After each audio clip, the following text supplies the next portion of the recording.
प्रज्ञान YouTube channel में जुड़े हुए सभी सत्संगी जनों एवं प्रबुद्ध श्रोताओं का स्वागत है।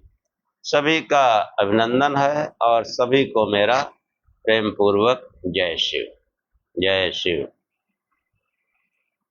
शब्द के स्वरूप पर जो है चर्चा मीमांसा दर्शन के जो है प्रारंभ में की गई। शब्द की अनित्यता पर पहले चर्चा हुई और फिर नित्यता पर जो है चर्चा हुई और उसी क्रम को आगे बढ़ाते हुए मार्स जैमिन ने अपने मीमांसा शास्त्र में जो उपदेश किया है उसी पर आज का आख्यान आरंभ करेंगे।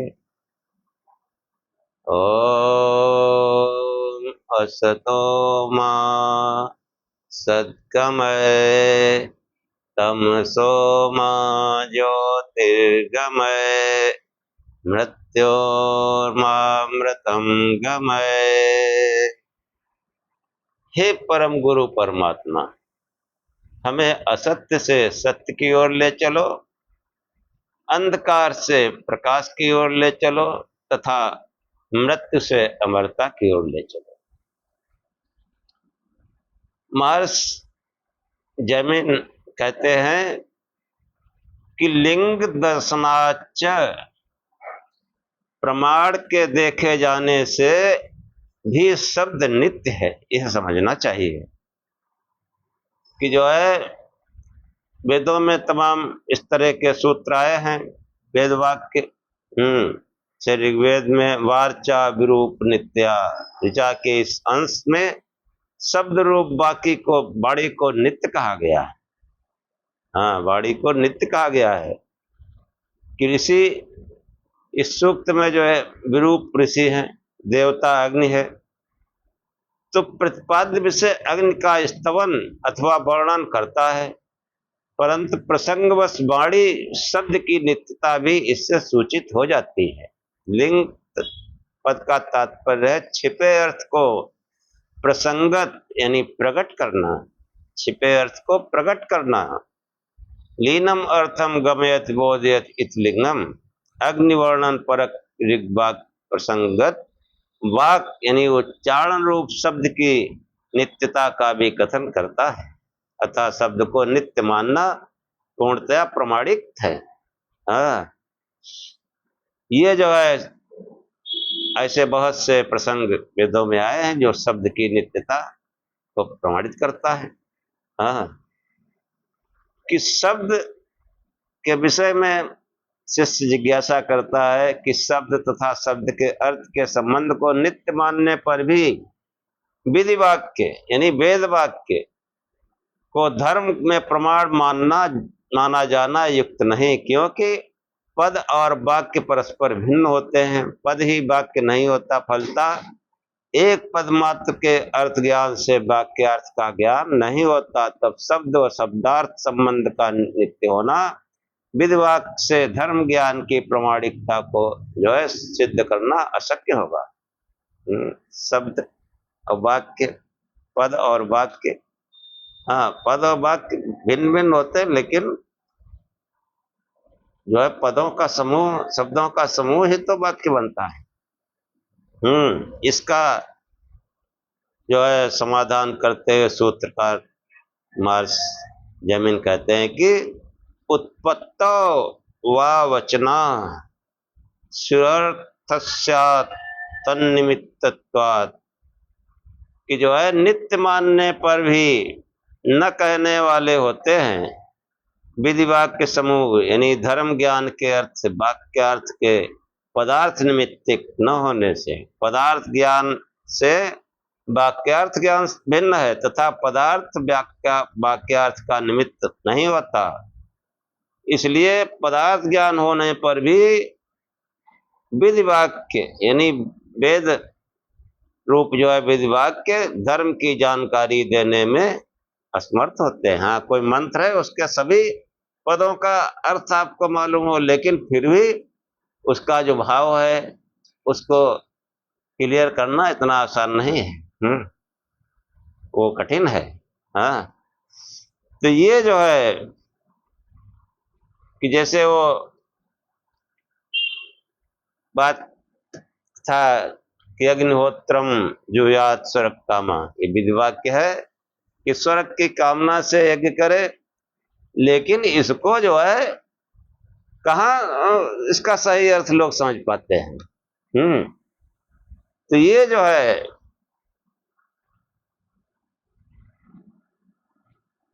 विधि वाक्य जो है उसका जो है जो पदार्थ के ज्ञान होने पर भी उसका अर्थ समझ में आए, ये कोई जरूरी नहीं है। बहुत से लोग जिसे गायत्री मंत्र है पदार्थ जानते हैं, लेकिन वो क्या जो है वो उस अर्थ है उसका किस निमित्त से कहा गया, कोई बिरला ही जानता है, जानता ही नहीं। तमाम तरह के अर्थ रट लेते हैं। अब वास्तविक अर्थ को समझना आसान नहीं है। हमने इसीलिए गायत्री पर जो है 3 आख्यान बनाए हैं, उनको अगर आप पढ़ेंगे तो समझ में आ जाए कि पदार्थ ज्ञान होते हुए भी उसका जो है ज्ञान करना आसान नहीं। हाँ, ऐसे ही तद्भूता नाम के अर्थ है सामनायो अर्थ से तन्निमित्तत्वात्, कि जो है उन निश्चित अर्थों को व्यक्त करने में समर्थ पदों का क्रियावाचक पद के साथ पाठ संगत उच्चारण देखा जाता है। हाँ, क्रियावाचक पद के साथ पद समुदाय रूप वाक्य के अर्थ का बोध होता है वाक्य पदार्थ ज्ञान निमित्त होने से। यानी ये जो है विचार निराधार है कि पदार्थ का वाक्यार्थ के साथ कोई संबंध नहीं है, संबंध होता है पद बोधित अर्थ की उपेक्षा करके वाक्य पृथक रूप से किसी अन्य अर्थ का बोध कराता है। ऐसा समझना तो नितांता गलत है, असंगत है कि पदार्थ की उपेक्षा नहीं कर सकते आप, उस पदार्थ से ही आपको जो है विचार करना होगा। उस पदार्थ से ही, जैसे तत्सवितुर्वरेण्यम पद है, भर्गो देवस्य धीमहि ये भी पद है, दियो यो न प्रचोदयात् ये भी पद है, वाक्य है। तत्सवितुर्वरेण्यम भर्गो देवस्य धीमहि दियो यो न प्रचोदयात्। इसका जो वास्तविक अर्थ है, जो ये मंत्रणा दे रहा है, जो निर्देश दे रहा है, उसको समझना इतना आसान नहीं है और इतना पॉपुलर होने के बाद भी गायत्री। इसीलिए हमने इस चैनल के आरंभ में ही 2 आख्यान पूरे बनाए हैं। आप उनको पढ़ेंगे तो समझ में आ जाएगा। पदार्थ जानते हुए भी बड़े बड़े विद्वान लोग उस भाव को, वो क्या कहना चाहता है मंत्र, नहीं समझते। और आगे भी एक बनाया है उपनिषद वाले प्रकरण में, तो उनको अगर आप पढ़ेंगे तो समझ में आ जाएगा कि पद जो है, पद की भी, हाँ, अगर पद ही नहीं होगा तो चिंतन किस बात पे करोगे। अब वो क्या निर्देश कर रहा है पद, तो उससे वाक्य जो है वो जो बनता है, तो आधार तो वही है, उसी आधार पर आप उसके भाव को क्लियर कर सकते हैं। इसलिए कि ये न समझा जाए कि जो है पद का जो अर्थ है, पदार्थ का जो अर्थ, पदार्थ जो है उसकी उपेक्षा करके वाक्य रूप पृथक रूप से किसी अन्य अर्थ का बोध करता है, उसकी उपेक्षा करके जो है नहीं होगा। पदार्थ को छोड़कर वाक्य किसी अन्य अर्थ का बोध कराए, इसमें कोई प्रमाण नहीं है। वाक्य में क्रियावाचक पद का होना आवश्यक है। पद समुदायी वाक्य में किसी निश्चित अर्थ का बोध कराने की शक्ति प्रत्येक पद में निहित रहती है। हाँ, प्रत्येक पद में, उससे अतिरिक्त कोई अन्य अर्थबोधक शक्ति वाक्य में निहित हो ऐसा नहीं है। पदार्थ ज्ञान ही वाक्यार्थ ज्ञान का कारण है। हाँ, जो वाक्य अर्थ है उसका कारण जो पदार्थ है, वो उसमें जो पद हैं वही कारण है। वाक्यगत पदों के अर्थों को जब तक नहीं जाना जाता, जब तब तक वाक्यार्थ का ज्ञान नहीं होता। पदार्थ ज्ञान होने पर ही वाक्य का अर्थ जाना जा सकता है। इससे स्पष्ट है क्रियावाचक पद से युक्त वैदिक पद समुदाय से ही अपूर्व संज्ञक धर्म का बोध कराया जाना संभव है। हाँ, क्योंकि ये धर्म की व्याख्या हो रही है और धर्म को पहले ही कह दिया 14 लक्षण अर्थो धर्म, यानी वेद वाक्य जो है वो जिस लक्षण को प्रकट कर रहे हैं वही जो है धर्म है, अन्य नहीं। वेद वेदानुकूल है तो ठीक है, वेद इसका जो नहीं वेद से इतर है तो उसको धर्म नहीं कहेंगे। हाँ, कि जो है जैसे जो अग्निहोत्रम जो याद स्वर्ग कामा, यहाँ पर अग्निहोत्र संज्ञक होम का अनुष्ठान द्वारा स्वर्ग प्राप्ति की भावना करे, यह वाक्यार्थ ज्ञान पदार्थ के बिना संभव नहीं है। पद द्वारा उपस्थित अर्थों की स्पष्ट अभिव्यक्ति के लिए पद समुदाय वाक्य के पदों पर परस्पर आकांक्षा, योग्यता, सन्निधि, तात्पर्य आदि सहयोगी निमित्तों की उपस्थिति का ध्यान रखना आवश्यक है। यह स्थित वाक्यार्थ शुद्ध की नियामक। शिष्य जिज्ञासा करता है लोक में पदार्थ ज्ञान से वाक्यार्थ ज्ञान वृद्ध व्यवहार आदि द्वारा होना संभव है, पर वैदिक वाक्य में कैसे होगा?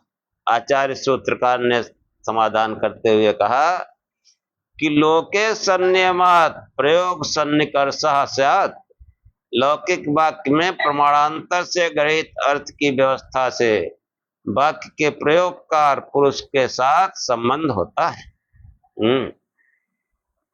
कि लोके सन्नियमात् मतलब लौकिक वाक्यों में प्रत्यक्ष आदि प्रमाण के द्वारा पदार्थ का ज्ञान हो जाता है, तब आकांक्षा आदि के अनुसार पुरुष द्वारा पद समुदाय रूप में अर्थबोध के लिए उनका प्रयोग किया जाता है।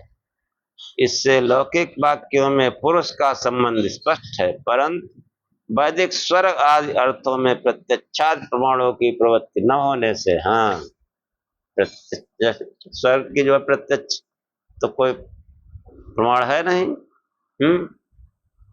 अग्निहोत्रम जो याद स्वर्ग कामा इत्यादि वाक्य विधि वाक्य रचना में पुरुष का संपर्क न होने से यह पद समुदाय पौरुषेय नहीं है। पौरुषेय पुरुष ने ये वेदों की रचना नहीं की है। अपौरुषेय होने के कारण शब्द और शब्दार्थ संबंध से के नित्य होने से अतीन्द्रिय अर्थ का बोध कराने में वैदिक वाक्य का सामर्थ्य है। वैदिक वाक्य जो है वो अतीन्द्रिय अर्थ को जो है ज्ञान कराने में सामर्थ्य है। हाँ, कि स्वर्ग को हम जानते नहीं। अग्निहोत्र करो, अग्निहोत्र जो याद स्वर्ग कामा, स्वर्ग की कामना से अग्निहोत्र करना चाहिए। अग्निहोत्र, हाँ, और अग्निहोत्र को भी नहीं समझते, बाह्य यज्ञ को ही अग्निहोत्र समझते हैं। वो असली अग्निहोत्र अंदर है। अंदर अग्नि प्रज्वलित करो उस अभौतिक अग्नि को, फिर वो स्वर्ग की प्राप्ति होगी। स्वर्ग मतलब जैसा स्वर्ग हमने समझ रखा वो भी नहीं, वो स्वर्ग थोड़ा ही है। स्वर्ग है जब कोई आत्मचिंतन करता है, आत्मा की ओर जाने वाला मार्ग, स्वर्ग की ओर गमन करने वाला, वह स्वर्ग होता है। स्व अगा, स्वर्ग का मतलब स्वने आत्मा, आत्मा की ओर, आत्मा अंदर है, उधर की जाओ, उस अंतर में जो है वो अग्नि प्रज्वलित करो। वो भजन ध्यान से होगी और उसके प्रज्वलित होने पर वो वास्तविक अग्निहोत्र होता है। उससे फिर स्वर्ग की प्राप्ति होती है। वो स्वर्ग मतलब आत्मा की ओर जाने वाला मार्ग है, और उस मार्ग में फिर वो तमाम ऐश्वर्य आते हैं। स्वर्ग का मतलब ऐश्वर्य की हमको, हाँ, जैसे जो योग दर्शन है इसमें क्या है कि समाधि पाद है, उसमें बता दिया गया कि समाधि ऐसे ऐसे होती है, समाधि के स्वरूप को बताया गया। और फिर साधन पाद, उस समाधि के लिए क्या साधन होने चाहिए, उन साधनों को बताया गया। उन साधनों में जो है वो अग्निहोत्र है। कि जो अष्टांग योग है, धारणा ध्यान समाधि, धारणा करो और धारणा जहां आसन सिद्ध हुआ, प्राणायाम सिद्ध हुआ, अपने आप सिद्ध होगा। कई बार बता चुके हैं।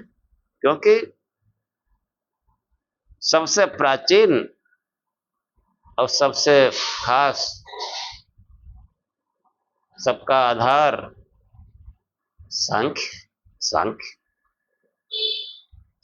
और सांख्य में इतना व्यवहारिक ज्ञान है कि वह जो है बस आसन और धारणा ध्यान समाधि, यही इन्हीं चार को बताया गया। तो ध्यान और समाधि वो तो बाद की चीज है, पहले तो हम आसन लगाएं।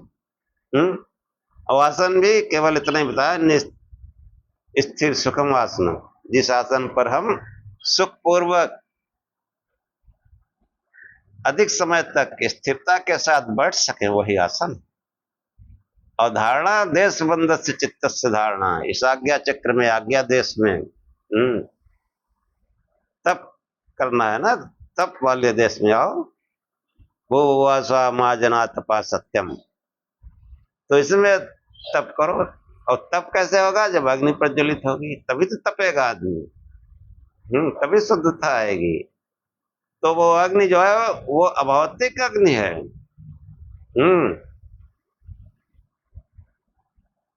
वो अभौतिक अग्नि का वेदों में वर्णन है। वेद वाक्य जो है वो ऐसे वस्तुओं का ज्ञान कराते हैं जो प्रत्यक्ष नहीं है, उस अप्रत्यक्ष का अतीन्द्रिय ज्ञान को कराते हैं। जो वेद में जो मंत्र आया, अरण्योर्नीतो जात वेदा गर्भ इव सुदितो गर्भिणीषु दिवे दिवे ईडयो जाग्रवद्भि हविष्मद्भि मनुष्येभिरग्नि। कि अरण्य और निहितो जात वेदा, कि जैसे माता पिता रूपी अरण्य में जो है वो गर्भ छिपा रहता है, ऐसे ही इस अध्यात्म में, इस मनुष्य देह में वो जो है इड़ा पिंगला, गंगा जमुना, चाहे कुछ कहो, हाँ, तो वो जो है उनमें जो है वो इड़ा पिंगला में सुषुम्ना, अदृश्य सुषुम्ना, गंगा जमुना में अदृश्य सरस्वती। हाँ, ये जो बना रखा बाहर, ये कुछ नहीं, तमाशा है।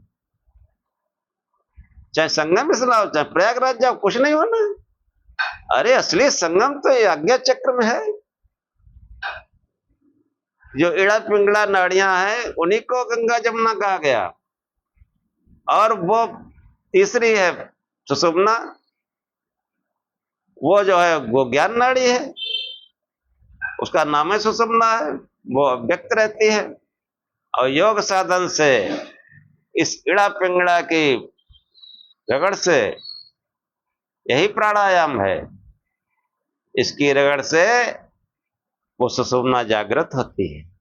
और सुषुम्ना जागृत होते ही वो अभौतिक अग्नि प्रकट हो जाती है। कहाँ कोई कहता कुंडली जागरण या कुछ दुनिया भर का, वो जो है अग्नि प्रज्वलित होती है। अरण्य और निहितो जात वेदा, ये जात वेदा अग्नि इन अरण्यों में छिपी हुई रहती है, जिसको जैसे कोई माचिस होती है दिया जलाई, तो दिया जलाई ऐसे थोड़ा जलेगी, अग्नि है उसमें।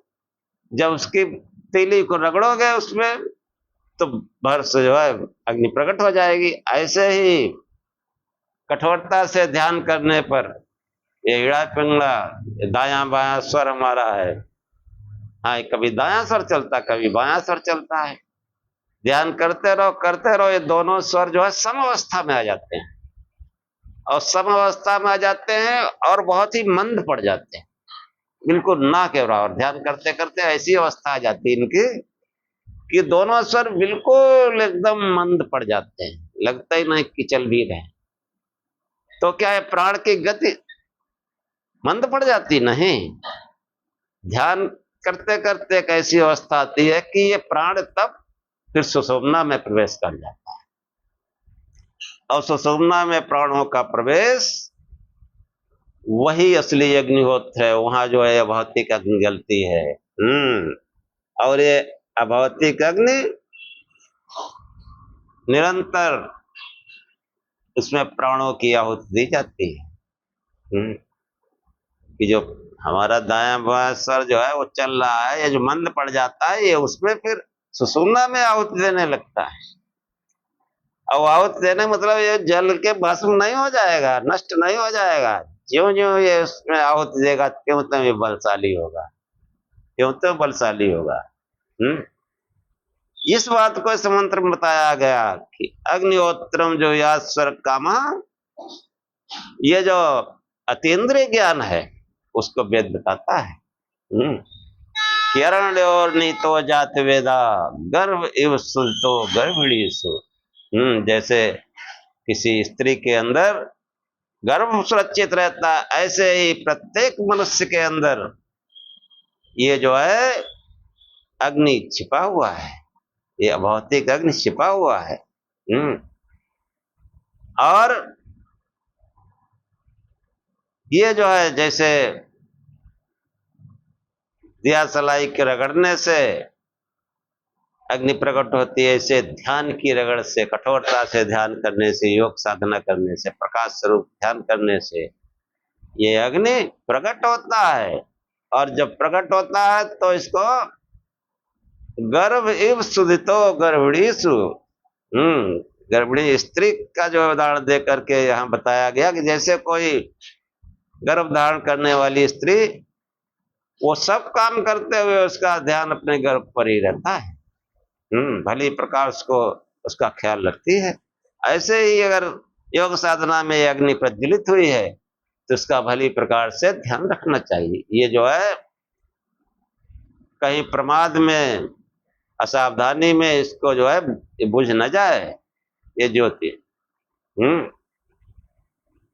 फिर स्वर्ग की कामना, स्वर्ग की यात्रा होती है। अग्निहोत्रम, हाँ, ये जो है ये अतीन्द्रिय ज्ञान, अतीन्द्रिय जो ज्ञान है उसको वेद वाक्य बताते हैं, अन्य कोई नहीं बता सकता। हाँ, इसीलिए योग की महिमा है। प्रधानमंत्री ने देखो योग के नाम लेके पूरे विश्व में फैला दिया है अग्निहोत्र। अब कुछ लोग अपना हाथ पर हिलाते रुलाते हैं, वो भी अच्छा है, लेकिन जो वास्तविक योग है, वास्तविक योग तो ध्यान ही है।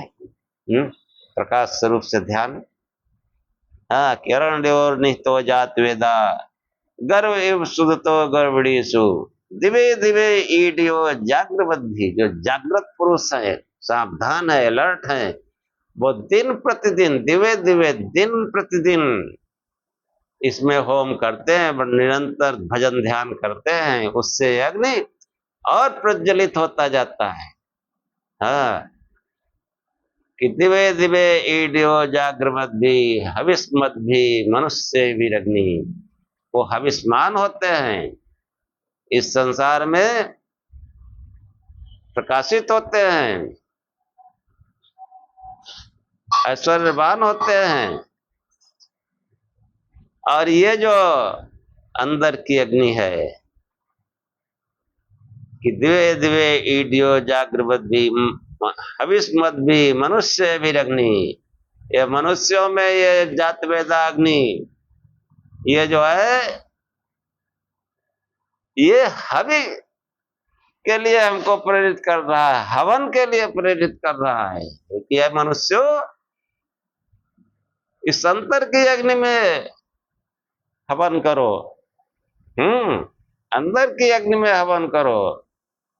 इस हवन से जो है, इस अग्निहोत्र से, अग्निहोत्रम जुयात स्वर्ग काम, क्योंकि ये स्पष्ट करना जरूरी था। अग्निहोत्रम, लोग अग्निहोत्रम वही समझते हैं, कुछ समझा ले आओ, अग्नि प्रज्वलित करो, कुछ उसमें धूप सामग्री डाल के स्वाहा स्वाहा करो, ये अग्निहोत्र वही है। ये तो ये, ये तो प्रत्यक्ष ज्ञान है, अतीन्द्रिय ज्ञान का। जो वास्तविक अग्निहोत्र है वो अतीन्द्रिय ज्ञान है। वो अतीन्द्रिय ज्ञान है। ये वेदों में इस तरह के प्रकरण भरे पड़े हैं। किरण और नीतो जात वेदा गर्भ तो गर्भिणीसु दिवे दिवे ईडियो जागृत भी हविष्मत भी मनुष्य विरग्नि। इस मंत्र को कठोपनिषद में भी बताया गया। और ये कैसे वृद्धि को प्राप्त होता है, उसका एक ही उपाय है कि जो है उसका गान करो, मतलब ध्यान करो। उस ध्यान से जो है ये वृद्धि को प्राप्त होता है। और ये जो मनुष्यों में छिपा हुआ अग्नि है, ये आपको हवन करने के लिए प्रेरित कर रहा है, अग्निहोत्र करने के लिए प्रेरित करता है। ये मनुष्यों इस अपने अंदर आत्माग्नि की आवाज सुनो और यज्ञ करने में लग जाओ। ये जो है इस मंत्र का संदेश है। अरण्य और नहीं तो जात वेदा गर्भ तो गर्भिणीसु दिवे दिवे ईडियो जागृत भी हविष्मत भी मनुष्य विरग्नि। तो ये जो है बताना बहुत जरूरी था। हाँ, कि अब जो है जो वेद वाक्य को बताया अपौरुषेय है, यह कैसे जाना जाए, जबकि पुरुष संबंध से वेदों का नाम उपलब्ध है। हाँ, आचार्य जैमिन कहते हैं कि वेदाश्चय के सन्निकर्षम पुरुष साख्या। वेदों को और कतिपय जन सन्निकर्ष समीप समय की रचना कहते हैं, क्योंकि वे पुरुष विशेषों के नाम से जाने जाते हैं। कि वेद वैदिक संहिताओं के नाम विभिन्न पुरुषों के नाम के साथ संबंध है। हाँ, साकल, वाजसनेयी, कौथुम, आथर्वण, काठक, मैत्रायणी, तैत्तिरी, कालापक, मौद्गल, पेपलाद आदि जो है ये पुरुष विशेष उन संहिताओं के रचयिता प्रतीत होते हैं जिनका प्रादुर्भाव समीप काल में संभव है। वेदों के साथ उनके नाम का जुड़ा होना उनकी रचना माने बिना अन्य कारण से नहीं हो सकता।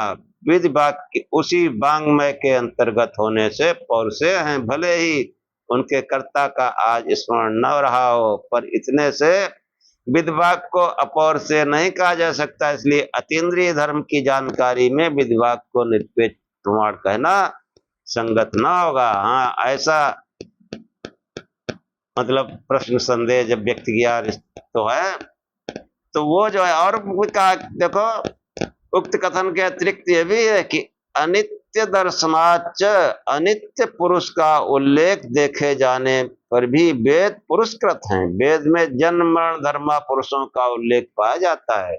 तैत्तिरीय संहिता में उल्लेख है कि बवरा प्रवाह कामयात, प्रवाहण के पुत्र बवर ने कामना की। इसी प्रकार अन्यत्र भी पाठ हैं। इससे ज्ञात होता है कि इस संहिता ग्रंथ की रचना प्रवाह तथा उद्दालक के पुत्रों के जन्म से पहले नहीं हुई। हाँ, ऋग्वेद के प्रत्येक सूक्त के प्रारंभ में सूत्र के संबंध ऋषि का नाम निर्दिष्ट रहता है। कतिपय आचार्यों का कहना है कि ऋषि वेद मंत्रार्थ के दृष्टा हैं, उनकी स्मृति के लिए नाम निर्देश रहता है। अन्य आचार्यों का कहना है ऋषि मंत्रों के रचयिता हैं। दोनों अवस्थाओं में इनका मानव शरीरधारी होना निश्चित है। इनमें से लगभग 2/3 ऋषियों के नाम का निर्देश ऋचाओं में उपलब्ध होता है। इस तथ्य को प्रमाणित करता है कि इन व्यक्तियों के प्रादुर्भाव के अनंतर ऋचाओं की रचना हुई। ऐसे पुरुषों से प्रोक्त होने के कारण विधि वाक्यों का निर्वाण प्रमाणिक होना संगत नहीं कहा जा सकता। तो कैसे कैसे तर्क है कि जब मनुष्य ने की भले कितना शुद्ध हो, कहीं न कहीं तो भ्रम बना ही रहता है। हाँ, तो आचार्य जैमिन जो है कहते हैं कि उक्तम तो शब्द पूर्वत्वम, उक्तम मनी कह दिया तो शब्द के विषय में नित्य होना। शब्द नित्य है, ये प्रथम कह तो दिया है, शब्द जो है नित्य है। कि जो है पूर्व पक्ष की निवृत्ति तथा सिद्धांत पक्ष के कथन का द्योतक है। उक्त जिज्ञासा में वैदिक साहित्य के कतिपय पदों के प्रयोग के आधार पर वेद का अनित्यत्व सिद्ध करने का प्रयास किया गया। सूत्रकार का कहना है कि अध्ययन अध्यापन में प्रयुक्त वेद शब्दमय है, शब्द की नित्यता प्रथम प्रमाण पूर्वक सिद्ध कर दी गई है, तब शब्दमय वेद को अनित्य तथा पुरस्कृत कहना जो है संगत नहीं है। ये पुरुष कैसे इंद्रिय ज्ञान करा देगा कोई मनुष्य? शिष्य जिज्ञासा करता है कि यदि ऐसा है तो वेद में अनित्य पुरुषों का उल्लेख कैसे है? तो जो है मार्स जमीन कहते हैं कि आख्या प्रवचनात्, कि आख्या यानी काठक आदि का नाम प्रवचन से है, कि प्रकृष्ट प्रमाने प्रवचन मतलब प्रकृष्ट वचन, विशेष जो कार्य अन्य किसी के द्वारा उस रूप में न किया जाए, वचन पद का अर्थ कथन अथवा अध्यापन है। जिस व्यक्ति ने जिस किसी कथक एकमात्र शाखा का विशेष रूप से अध्यापन कराया, वह शाखा उस प्रवक्ता के नाम से व्यवहृत होने लगी। अतः वैदिक वाङ्मय की विभिन्न शाखाओं के साथ जो विशेष व्यक्तियों के नाम जुड़े हैं, वे केवल उन व्यक्तियों द्वारा शाखा का प्रबंधन उसका मैनेजमेंट करके उन्होंने जो है प्रवचन किया है, अध्यापन किया है। इस कारण जो है उनके कर्ता या रचयिता होने के कारण नहीं है। संभव है कि उन शाखाओं का अनन्य साधारण प्रवचन कठ कलाप आदि व्यक्तियों के द्वारा किया गया हो। कहा जाता है कि वैशंपायन उन शाखाओं का अध्यापन कराता था, कठ केवल एक शाखा का अध्यापक था, वह अन्य किसी शाखा का अध्यापन नहीं कराता था। इसी प्रकार कलाप आदि एक एक शाखा के अध्यापक रहे, उस शाखा के साथ उनका नाम जुड़ गया। कालांतर में शिष्य परंपरा द्वारा शाखागत विशिष्ट अनुष्ठानों के सहयोग से कृष्ण यजु की 84 शाखा हो गई। ये व्यक्ति उन शाखाओं के रचयिता नहीं है, उन शाखाओं का उन्होंने अध्यापन किया है। ये बहुत बारीकी से समझने की बात है। ये जो है इन लोगों ने उस ज्ञान को पढ़ाया है तो वही जो है उन्हीं के नाम से जुड़ गया। लेकिन जो वेदों की रचना है वो अपौर से है, मनुष्यकृत नहीं है। अब शिष्य जिज्ञासा करता है तब बवर तथा कुसुरबिंद आदि का नाम वैदिक वांग में क्यों है? वे तो शाखा प्रवक्ता नहीं है। तो जैमिन मुनि कहते हैं कि परम तो श्रुत सामान्य मात्रम, अन्य अनित्य दर्शन हेतु जो प्रस्तुत किया वह ठीक नहीं है, क्योंकि ऐसे शब्द सुनने में केवल समान प्रतीत होते हैं, उनका अर्थ बसता और कुछ रहता है। कि ये जो है निराकरण किसी अर्थ का निषेध करता है कि पद का सीधा निषेध अर्थ करना उपयुक्त नहीं है। वेद के अनित्यत्व और पौरुषेयत्व सिद्ध करने के लिए जो हेतु दिया गया वह युक्त नहीं है, क्योंकि प्रवाहण आदि पदों को अपत्यार्थक मानकर बवर तथा प्रवाहण आदि को ऐतिहासिक व्यक्ति विशेष माना जाए, यह जो है आवश्यक नहीं है। प्रवाहण आदि का पद केवल सुनने उच्चारण मात्र से अथवा लेखन आदि में अत्यार्थक के समान प्रतीत होता है, पर वस्तुतः ये अपत्यार्थक न होकर अन्य अर्थ के वाचक है। धात्वर्थ के आधार पर तीव्रता से बहने वाला वायु प्रवाहण है, उससे उत्पन्न होने वाली ध्वनि का अनुकरण बवर या बर्बर आदि पद हैं। ऐसे उल्लेख ऐतिहासिक व्यक्तिपरक न होकर संसार में नित्य घटने वाली प्राकृतिक क्रियाओं के विषय में समझना चाहिए। तो कितना अच्छे ढंग से समझाया गया। ऋग्वेद में ऋषि का नाम मूलतः किन्हीं विशेष व्यक्तियों के नहीं है, ये प्रतिपाद्य विषय के अनुरूप प्रवक्ता के रूप में रचयिता द्वारा निबद्ध कल्पित नाम है। इस प्रकार मूल रूप में ये केवल कवि निबद्ध प्रवक्ता है, न मंत्रार्थ दृष्टा न रचयिता। ये ऐसे नाम है जैसे पंचतत्व आदि में कवि ने प्रवक्ता के रूप में अनेक कल्पना जन नाम जोड़े हुए हैं। अनंतर काल में जिन व्यक्तियों ने वेद के उन अंशों पर मंत्रार्थ के चिंतन व दर्शन तथा अध्यापन एवं प्रचार प्रसार आदि की भावना से कार्य किया, वे लोक व्यवहार में उन नामों से व्यवहृत होने लगे। वह परंपरा आज तक चालू है, इसलिए अपौर से वेद का प्रामाण निर्वात समझना चाहिए। हाँ, आज भी देखो हम मैथ पढ़ते हैं, वो बड़ा सर जो है वो बहुत विद्वान है, वो मैथ बहुत अच्छी पढ़ाते हैं, तो क्या मैथ की रचना उन्होंने कर दी? ये गणित विषय उन्होंने रच दिया? हमारा पढ़ाने वाला कोई टीचर है, बड़ा अच्छा पढ़ाता है, बड़ा नाम चलता है उसका, हाँ, कोई विषय का हो, लेकिन वो उसका रचनाकार नहीं है, रचनाकार कोई और। ऐसे ही जो वेद ज्ञान है उनमें नाम आए हुए हैं, वो उसके वक्ता है, अध्यापन कार्य वाले हैं। वेदों की रचना वो अपौर से है। हाँ, कि शिष्य जिज्ञासा करता है उक्त प्रसंगों के अतिरिक्त वैदिक वांग में अन्य अनेक ऐसे अटपटे असंभाव्य प्रसंग कहे गए हैं, जैसे गावो वह सत्रमासत तथा वायुर्वय छेपिष्टा देवता, उनका क्या अर्थ होगा? किस तरीके के तमाम देवी देवताओं के नाम आए हैं। तो वो जो है सूत्रकार मार्ग जमीन समाधान करते हुए कहते हैं, कृते वा विनियोगा स्यात् कर्मणा संबंधात। कर्म में ठीक नहीं है शंका करना।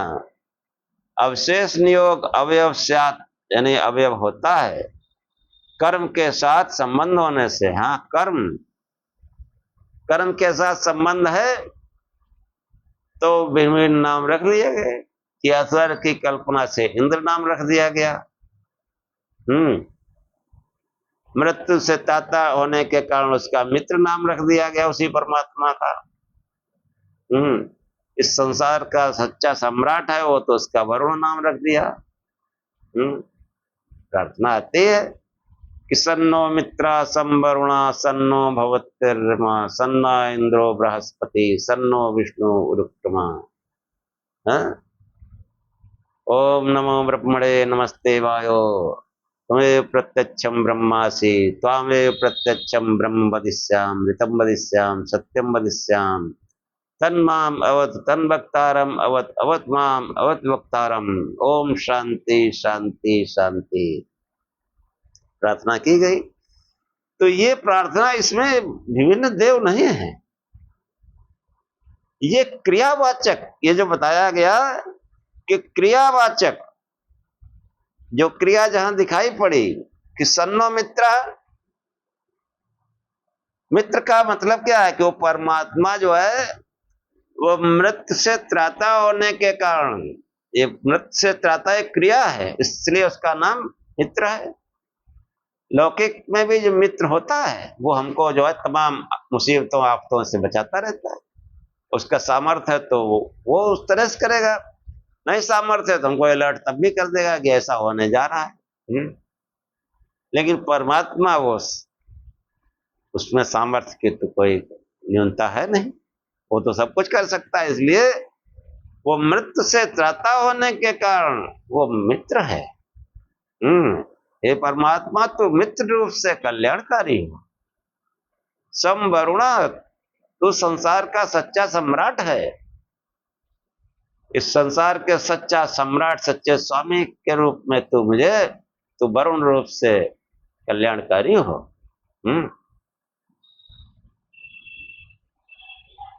इंद्र परम ऐश्वर्यवान, ऐश्वर्य की कामना है तो ऐश्वर्यवान होने से वो इंद्र है। बृहस्पति, इस बृहद ब्रह्मांड का स्वामी, इसलिए उसका नाम बृहस्पति है। पता नहीं हम लोग क्या क्या समझते हैं। इस बृहद ब्रह्मांड का स्वामी होने से उसको बृहस्पति कहा गया। और जो हम लोग समझते हैं वो भी सही है कि बृहस्पति लोग देवताओं के गुरु, बृहस्पति, हाँ वो देवताओं का गुरु है, वो परमात्मा है। वो जैसा बृहस्पति हम समझते हैं वैसा नहीं, परमात्मा है वो, सभी विद्वानों का गुरु, सभी ऋषियों आचार्यों का गुरु बृहस्पति, उस बृहत ब्रह्मांड का स्वामी, वही सबका गुरु है। उसी को पतंजलि ने कहा कि वो जो है ईश्वर ही सबका गुरु है। सब पूर्वे सामक गुरु काले नन्वच्छेदा, जो काल की सीमा में नहीं आता। हाँ कोई मनुष्य होगा, ऋषि आचार्य होगा, वो तो मर जाएगा, पक्का मर जाएगा। और वो काल की सीमा में नहीं आता, वो तो ईश्वर ही हो सकता है। तो वही सबका गुरु है। ये जो है चीजें जो है ये बताने का प्रयत्न किया है क्रिया के अनुसार। कि हम जो है धन की कामना करते हैं तो लक्ष्मी रूप कर दिया, विद्या की कामना से सरस्वती, ये कोई देवी भी नहीं है। इस परमात्मा से हम जो कुछ मांगते हैं वो दिव्य शक्ति उसकी है, और वो दिव्य शक्ति उस परमात्मा की उपासना से होगा। कि अग्निहोत्रम जो या स्वर्ग कामा, अग्निहोत्र करो अंदर का यज्ञ, जो अग्निहोत्र बताया, फिर जो कामनाएं आप चाहेंगे वो सब होगी। पतंजलि ऋषि ने इसीलिए जो है जब साधन पाद हुआ, साधन पाद में फिर वो है विभूति पाद। हाँ तमाम विभूतियां ऐश्वर्य सब आ जाते हैं।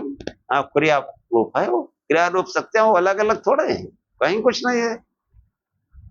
वो क्रिया रूप से वो नाम रख दिए गए हैं, वास्तव में वो परमात्मा है कि एको सद विप्रहुदा वदंती। अग्नि एवं मातृ स्वान माहुर, वह एक ही है, क्रिया के कारण उसके नाम अलग अलग कर दिए गए। यही बात जो है यहाँ पर समझाने का प्रयत्न किया गया है। ये जो है कृते वा विनियोगा स्यात् कर्मणा संबंधात, कि कर्म में ठीक नहीं है शंका करना, विशेष नियोग अन्वय होता है उक्त प्रकार से वाक्यों का कर्म के साथ संबंध से। कि जो है शंका का निवारण का द्योतक है सूत्र, कि मीमांसा शास्त्र की चालू मान्यता के अनुसार अनुष्ठान के प्रवर्तक केवल विधिवाक्य प्रमाण हैं। ऐसे अग्निहोत्रम जो या स्वर्ग कामा इत्यादि जो विधिवाक्य नहीं है, वे वायुर्वय चेपिष्टा देवता इत्यादि तथा जो वाक्य असंभाव्य अर्थ का निर्देश करते हैं, वैसे गावो वह सत्र मास्ता, वायु तीव्रगामी देवता है, गायें सत्र में आसीन हुई, आसन पर बैठी। गायें गौ माने इंद्रियां भी होता है, आसन पर बैठी है। इस प्रकार के वाक्य विध वाक्य न होते हुए आपातता अटपटे लगते हुए अप्रमाण नहीं है। हाँ वो प्रमाण है, अप्रमाण नहीं, उनको समझना। इसीलिए पदार्थ पाने पर भी उसका अर्थ नहीं किया जा सकता, और पद के बगैर भी उसका अर्थ नहीं किया जा सकता। पदार्थ से होता तो इसे लोग उल्टे सीधे अर्थ क्यों करते हैं। हाँ गायत्री का अर्थ किया, फिर एक देवी बना के खड़ी कर दी गायत्री, लो ये है अर्थ, अर्थ का अनर्थ कर दिया। वास्तविक अर्थ को जानना है तो हमारे वो आख्यानों को देखें, गायत्री वाले शुरुआत में ही बनाए हैं। हाँ और हमारे आचार्य की विशेष दया रही जो उन्होंने हमको बताया, पंडित जी ऐसे पढ़ा करो। जो भी मैं कहता हूं वो सब मेरे आचार्य का है, कहीं गड़बड़ी हो जाती वो हाँ। और आचार्य की पूरी बात अगर सुन ली होते तो क्या होता। कोशिश की समझने की, वही मैं जो है बताने के लिए ये जो है सत्संग करता हूं। तो ये जो है इसमें कोई शंका करने की जरूरत नहीं है। जो तमाम जो नाम आए हैं विद्वाक्यों में वह क्रिया रूप है, और शब्द जो है वो शब्द नित्य है। वेदों में इसके प्रमाण है, शब्द नित्य है। कि जो हम शब्द देखते हैं, जो व्यवहार में लाते हैं, ये तो उसका बहुत छोटा हिस्सा है। उसका जो वास्तविक हिस्सा है, उसके जो समझो जड़, वो तो परमात्मा में है। परमात्मा कैसे अनित्य कह दोगे? वेद में एक मंत्र आया है कि वाणी वाणी से ही शब्द का उच्चारण होता है, इसलिए वाक को कहा गया। और ये वाणी ऐसी कर्मेंद्रिय है, या एक ही कर्मेंद्रिय इसका कोई ठीक से अनुशासन करे तो ये परमात्मा से मिला सकती है, एक ही। इसलिए शिव शिव जपो। अब कैसी है वो वाणी?